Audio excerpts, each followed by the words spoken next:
G'day and welcome to the Grow a Small Business Podcast. I'm your host, Troy Truen. Each week, we speak with an owner who has grown a business with 5 to 30 team members to something bigger. Diving into their numbers and unearthing the pain they've experienced, we explore what they did to overcome each barrier and what they would do differently from day one. Let's get into it. Welcome, everyone. Today I'm interviewing Sharon Crombie from Micro Chilli, based in Melbourne, Australia. Thanks for your time today, Sharon. Oh, thanks for having me, Troy. I'm excited to be here. Let's start with how we know each other. So Bree from Experience Maker PR thought you might be a good guest to come on. Yeah, she's very awesome. I think she felt like it was a good fit. Yeah. Well, tell our audience a bit about your business, what it does and how it makes money. So Micro Chilli is a bookkeeping and advisory practice.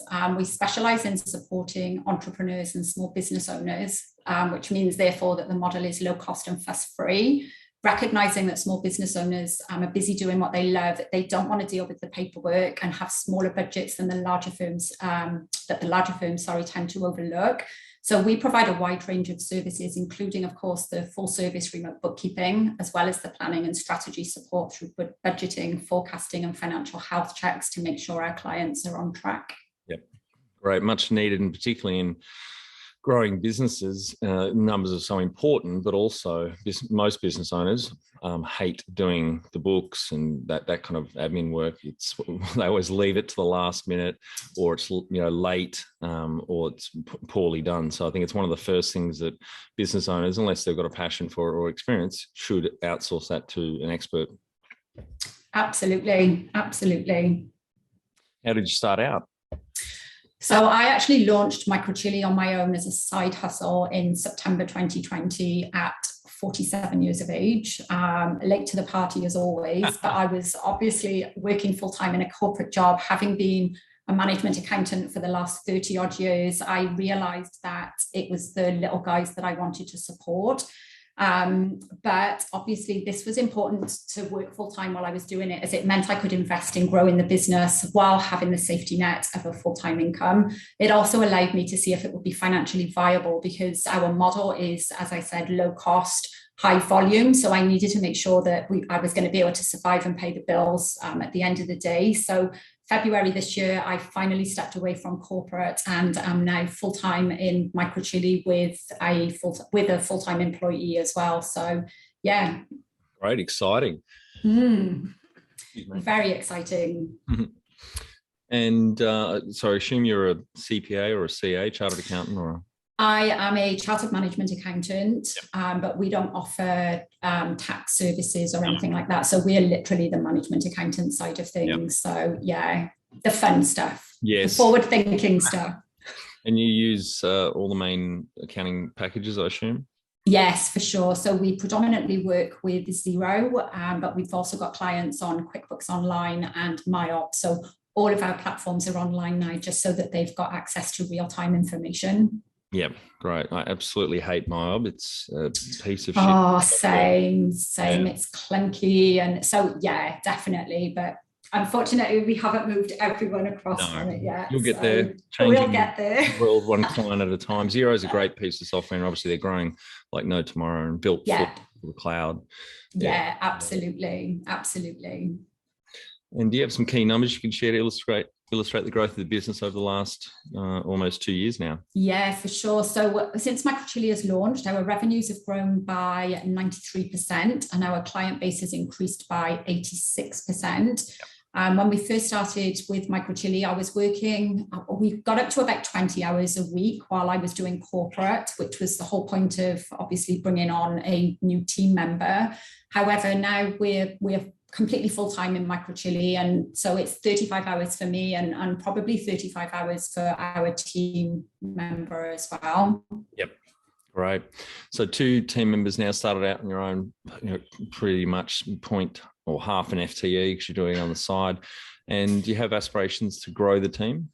Yes, 100%. So we've got big plans for Micro Chilli. Predominantly, we want to become the number one go-to hub as a bookkeeping provider for our entrepreneurial clients. And ideally, I would like to have 10 new team members by the end of next year. So we've got a lot of work to do in the next 18 months, really. I'll just put a note down to get back in touch in about 2 years and see how the growth's gone. Oh, keep me accountable. I love that. That's right. When was the moment you felt like you had succeeded? It was not only once Micro Chilli had started consistently making monthly revenues that exceeded my full-time wage, but it was also about the people and businesses that I'd secured. We spent a lot of time researching and targeting Micro Chilli's niche through a very strategic business and marketing plan. It showed me that what we were doing was effective. The fact that I'm working with a bunch of like-minded, talented, inspiring business owners, and we've got a few kind of categories such as marketing firms, hospitality, we've even got a love coach, e-commerce businesses. Well, they just, that just fuels my fire. So I guess that definitely made me feel like I'd succeeded. So.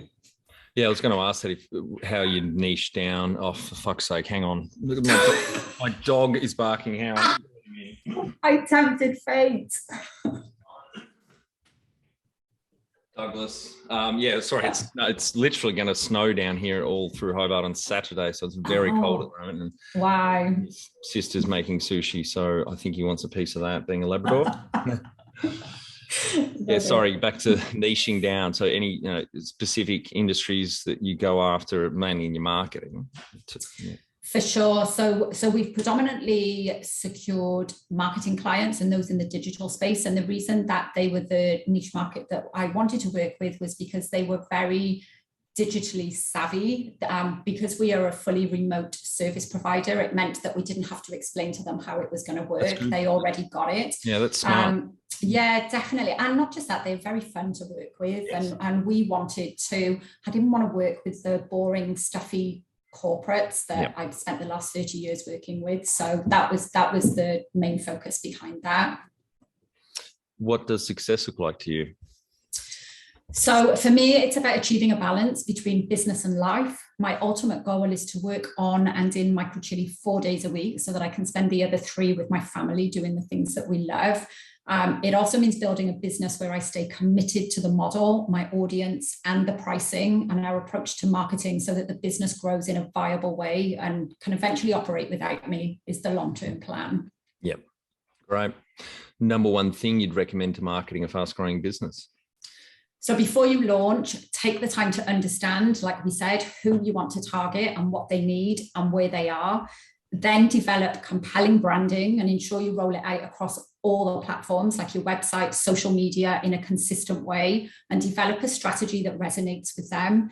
So for us, this meant that with Micro Chilli, a strong, vibrant brand was a must. And it also tied to the fact that I wanted to show that numbers don't have to be dry and tedious. Yep. And again, like I mentioned, our audience is very digitally savvy. So platforms like Instagram are really important for us and a prime source of our leads. Yeah, I was going to say, I'll compliment you on your website. I think it's really nice, colourful, vibrant. Great brand. Thank you. How did you fund the business? Well, because Micro Chilli is remote and I was working full-time when I launched, I've been able to fund its growth without the need to take out any loans. But it also meant it was, like I said to you, it was the reason that I stayed in corporate for that extra 12 months so that we could fully support it and fund it and have marketing done by an expert. Very, very wise. That's good.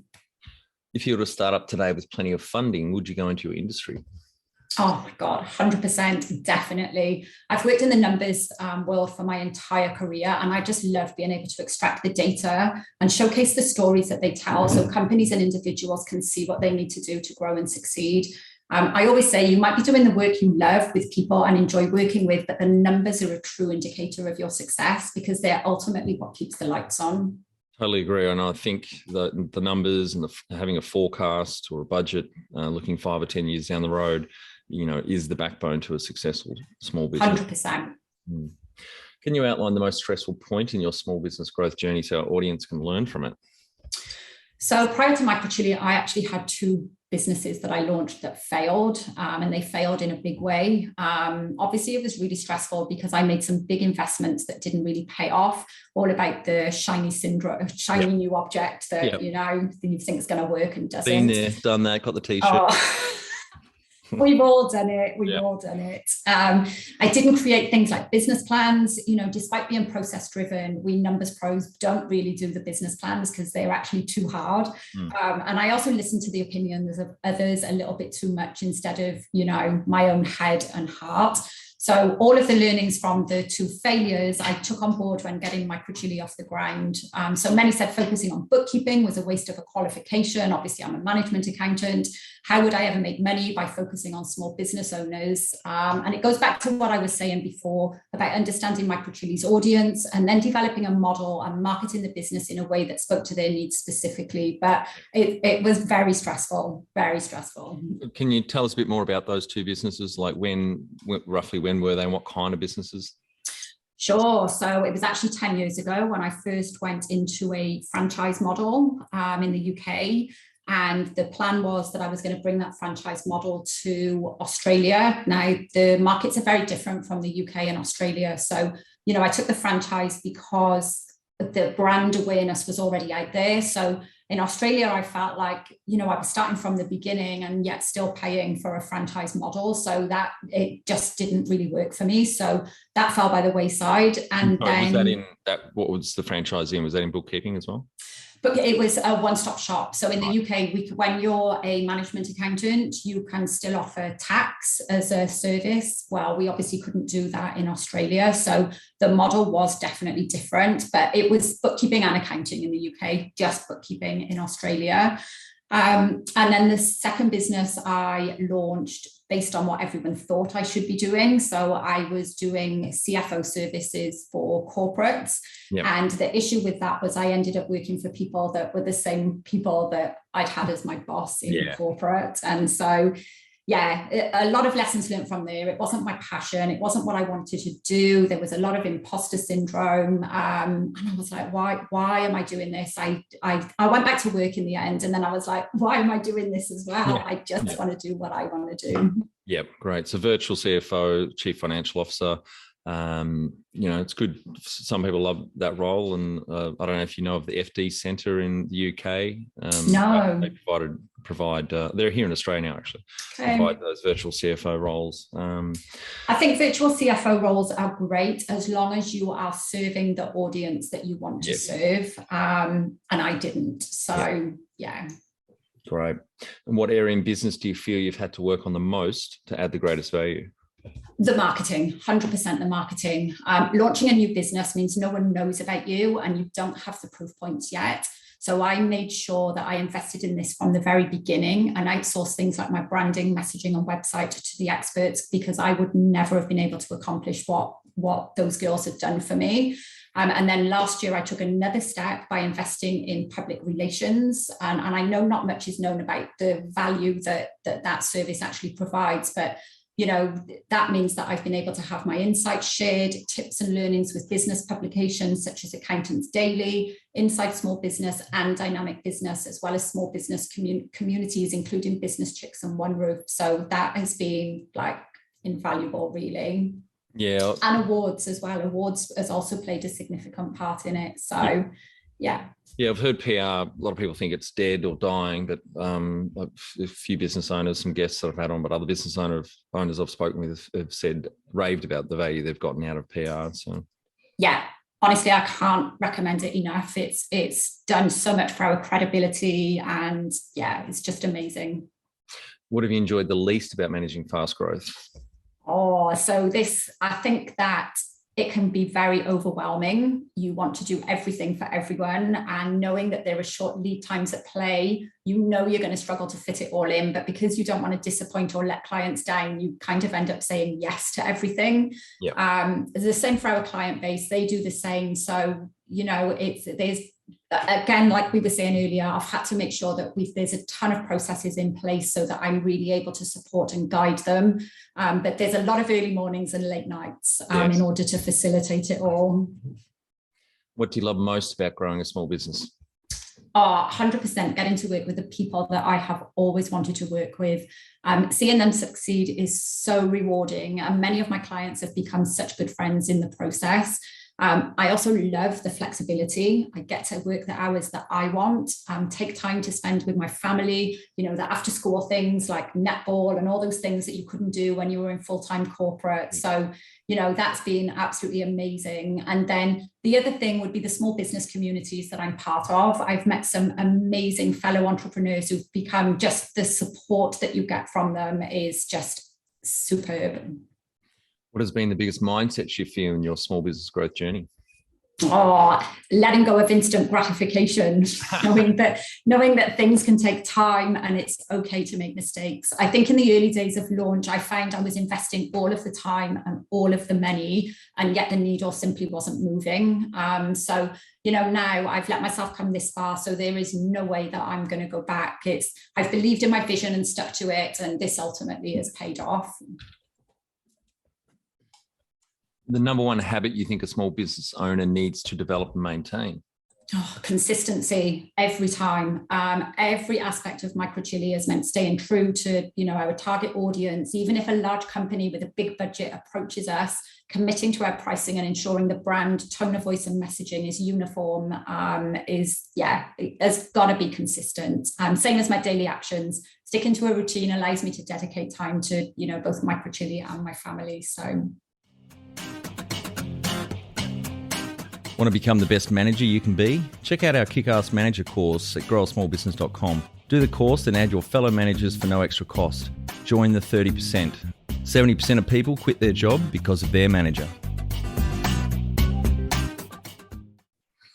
Now, I know you've only got one team member. So, this question, can you talk to how you've added people to the team, some wins, mistakes and advice for those listening? Any advice there from your corporate world, I guess, if you've had to do any of that recruitment or what you're planning for Micro Chilli moving forward? Any advice? Yeah, for sure. Definitely hire strategically. I think small business owners should consider who you need, how much you can afford to pay them, which can obviously be determined by looking at your reports, like your profit and loss, your balance sheet, your cash flow forecast. You've got to make sure that you've got money in the bank so that your stress levels are not going through the roof. So, this is something that we really help for just for us and for our clients as well. So, how you'll meet your legal obligations, how long you need them for, what type of role, what type of contract are you going to put them on, whether it's full-time contract, part-time, whatever it is. So it definitely hire strategically is the big thing. And ultimately make sure you know exactly what you want to get out of them. As we've talked about, processes, I think, is fundamental here. Don't just expect your employees to come in and know what they're talking about. And what are some things you recommend to building a sustainable and kick-ass culture to help with the growth? Definitely take the time to ensure that they've got the right skill set and are a good cultural fit too. Sometimes the skill set can come as a second. I think the cultural, because the skill set you can learn. So I think the culture fit is probably more important than the skill set, depending on the culture that you want to establish in the business. And again, as we're all about making numbers fun and doing away with those typical stereotypes about our profession, this means, for example, finding talented individuals who also value providing a high level of customer service and are very bubbly and able to create that connection and rapport. Being a working mum, I also recognize how important flexibility is. And this is growing in traction, I think, in a post-pandemic world. Employees expect way more than simply team drinks. They yearn for the ability to work the hours that can complement their personal lives well, also knowing that they can progress in their careers. So it's important that we trust our people. And if they are producing great work, it really shouldn't matter what, whether it's a 9 to 5 or if they want to work 8 till 11 at night, it really doesn't matter as long as the output is there. Yep, totally agree. And I think that I agree with you. I think it's getting more and more important in decision making for potential team members about that flexibility and understanding. Yeah. It's still, or some old school business owners that just say, well, they've got to be in the office, I've got to see them, otherwise they're not working. I mean, that's just... No, I just don't get it. I was actually reading an article on it today. Even where some of my friends and colleagues are still working, there's this, you have to be in the office, and you think now that culture would be dying, but I'm just not sure that it is. No, it is slowly, but yeah, those businesses I think will be left a bit behind. Totally agree. Tell our audience how you've handled balance. Oh, this is actually super hard. But since launching Micro Chilli, I knew setting and sticking to daily routines would allow me to find a balance between obviously the corporate job, the side hustle, and the personal life. I continue to do it today. So I start my day with 30 minutes of meditation just to quieten the mind and kind of start with a positive mindset for the day. And then obviously my girls get up and get ready for school, which is a little bit chaotic, but my meditation has helped in that regard. And then once they're out the door, that's when I'll start my work then. My day involves a mix of bookkeeping and advisory work, client calls, new business and potential, and personal development. I'm involved in a number of programs and initiatives for small business owners. But yeah, balance 100% is, it's hard. It's definitely hard. It's knowing as well that because my office is in the house, it's knowing to shut the door and not to go back in there, that it's, you've got to switch off from it, but it is hard. It's hard when you love what you do. It is, definitely. And I guess another thing for me as well, I actually quit alcohol nearly 3.5 years ago now, because I knew that in order to kind of have all these things and to create all of this, that doing it without alcohol was going to help me and serve me in that regard as well. So, but yeah. How much professional development have you invested in yourself? A lot. I can't actually quantify how many hours, but definitely over the last 5 years, really, I have invested a lot of time and money into it. So in between the two failed businesses that we talked about, I actually got involved with network marketing as well, which didn't really work out that well for me. But the one thing I took away from that particular experience was that they really focus on investing in their people. It also made me realize that that was what was holding me back in my previous businesses to some degree, which was imposter syndrome. Hadn't even heard of that or recognized that up until doing the professional development. So my own mindset, this stressing that I would fail again has been a big, big thing. So professional development has helped me with that massively. So yeah. And then obviously listening to various podcasts and audibles as well is just kind of half of the course, really, I guess. Yeah, that investing in your people, in their professional development, I think a lot of small business owners miss that or don't invest in it themselves. But it's a huge point of value to the team member. And it's most HR surveys, as I've said on the cast a few times, pay is about the fifth reason why someone works somewhere. It's, alignment to vision, mission and values. But it's also, feeling encouraged and developed by their line manager. Yeah. I remember hearing this great, I don't know if it was a joke, but the CFO of this big firm in the US said to the CEO, the training budget next year is massive. It's huge. What if we invest all that money in our team and they leave? And the CEO just turned around and said, what if we don't invest in it and they stay? Yeah, correct. I love that. Love that. Yeah, absolutely. I think it's fundamental. If you're going to grow a team and you're going to build the culture that you want to build, personal and professional development is essential for them to feel valued, that you're invested in them as much as anything. So, Have you had mentors or coaches along the way? Yes, I have. And literally, again, it was probably about 5 years ago now, was my first coach. I found that, having her really kept me accountable, enabled me to brainstorm ideas. As we all know, entrepreneurship can be extremely isolating. So having people that champion me, who genuinely want me to succeed, has really helped build my confidence and have faith in my vision.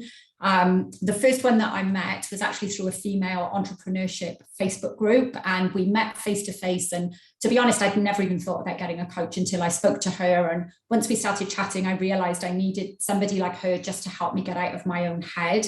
And I remember asking her how much it was going to cost. And she was like, it was $5,000, I think, for 3 months. And at the time I was like, I don't even have $5,000. There was no payment plan options because she didn't want, time wasters, I guess.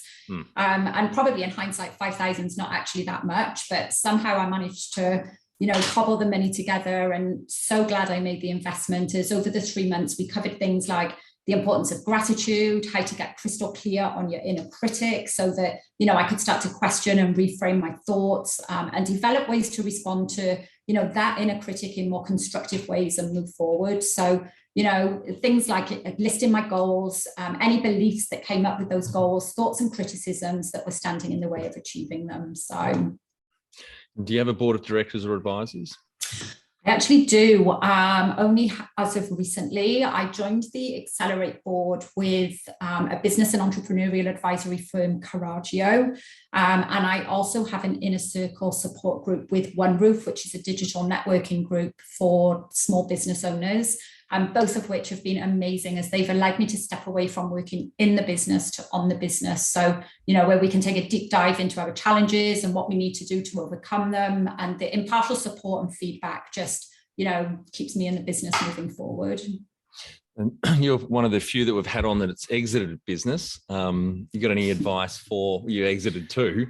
Oh, natural choice. Yeah. And do you know what? It's not even worth mentioning. Yeah. It's it was just, I just shut the doors. There was nothing to it. Do you know what I mean? I built up a couple of clients, maybe 10, 15 clients. And I just shut the doors on it and they went somewhere else. Yep. All right, Sharon, on to our final 5 questions. What do you think is the hardest thing in growing a small business? I think that launching a business on your own can be very lonely. It can be easy to question your decisions and feel that you're not doing things the right way. As prior to the board of advisors that I've got, there's no sounding board and no one to ask. And that's where I find that the small business communities and looking to external experts for support can be really beneficial. Favorite business book which has helped you the most? I don't know if you've ever read Can't Hurt Me by David Goggins. I'm not sure whether you'd put that as a business book particularly, but I just loved his style. He has got this no BS attitude, and he calls out that when the brain thinks that you're done, you're actually only 40% at capacity. So, you think that you're tired, you think that you're overwhelmed, but actually you've still got a long way to go. And then the second is the 5 a.m. Club by Robin Sharma. He was what inspired me to start my early morning journey. Yep. I haven't read that book, but was he the one that did the monk with the Porsche? Yes, correct. Yeah, I think I've read that. Very, very good. It's there's this whole thing about your journey being hard at the beginning, messy in the middle, and glorious at the end. Yep. So every time my life's falling apart, and I've got a friend who's actually a coach, and she's like, "This is just the messy in the middle bit. You've just got to keep going." Any great podcasts or online learning tools you use for your own professional development? I do. So I'm not sure whether you're aware, I launched my own podcast with Micro Chilli earlier this year, and we interview. Can you give me 2 seconds? Because now my dog is crying. Right. I'm so sorry. That's all right. My dog's been annoying too. So Micro Chilli launched a podcast with Micro Chilli earlier this year. So every fortnight we interview an expert in their field where they provide tips and tricks for small business owners. Topics have ranged from digital marketing and professional photography to tax time and HR. So, others include TED Talks, business. They are always releasing interesting and educational episodes. Brene Brown's Dare to Lead podcast keeps me inspired as she speaks with various change makers and leaders. And there's also the Diary of a CEO with Stephen Bartlett as well. I like that Brene Brown saying clear is kind. Yeah, absolutely. Absolutely. One tool you'd recommend to help grow a small business?